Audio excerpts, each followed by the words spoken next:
ಭಾರಿ ಮಳೆಗೆ ಬೆಂಗಳೂರಲ್ಲಿ ಅವಾಂತರ. ಮಲೇಶ್ವರದ ಪಿಯು ಬೋರ್ಡ್ನಲ್ಲಿ ಧರೆಗುರುಳಿದ ಮರ. ಜಿಲ್ಲೆಗಳಲ್ಲಿ ಜನರ ನರಕಯಾತನೆ.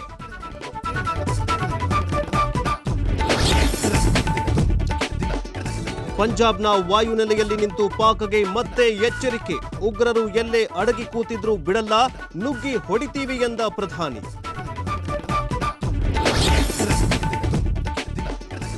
ಪಾಕ್ ಸುಳ್ಳು ಬಯಲು ಮಾಡಿದ ಸ್ಯಾಟಲೈಟ್ ಫೋಟೋಸ್. ಭಾರತದ ದಾಳಿಯಿಂದ ಪಾಕ್ನ 4 ವಾಯುನೆಲೆಗೆ ಹಾನಿ. ಅಮೆರಿಕದ ಬಾಹ್ಯಾಕಾಶ ತಂತ್ರಜ್ಞಾನ ಸಂಸ್ಥೆಯಿಂದಲೇ photos release. Operation Sindoor success ಬೆನ್ನಲ್ಲೇ ಕ್ರೆಡಿಟ್ ಪಾಲಿಟಿಕ್ಸ್.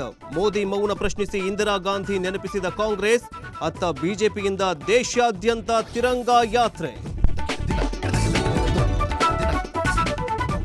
ಭಾರಿ ಏರಿಕೆ ಕಂಡಿದ್ದ ಷೇರು ಮಾರುಕಟ್ಟೆ ದಿಢೀರ್ ಇಳಿಕೆ. ನಿನ್ನೆ 1386 ಅಂಕ ಕುಸಿತ. ಚಿನ್ನದ ಬೆಲೆ 950 ರೂಪಾಯಿ ಏರಿಕೆ.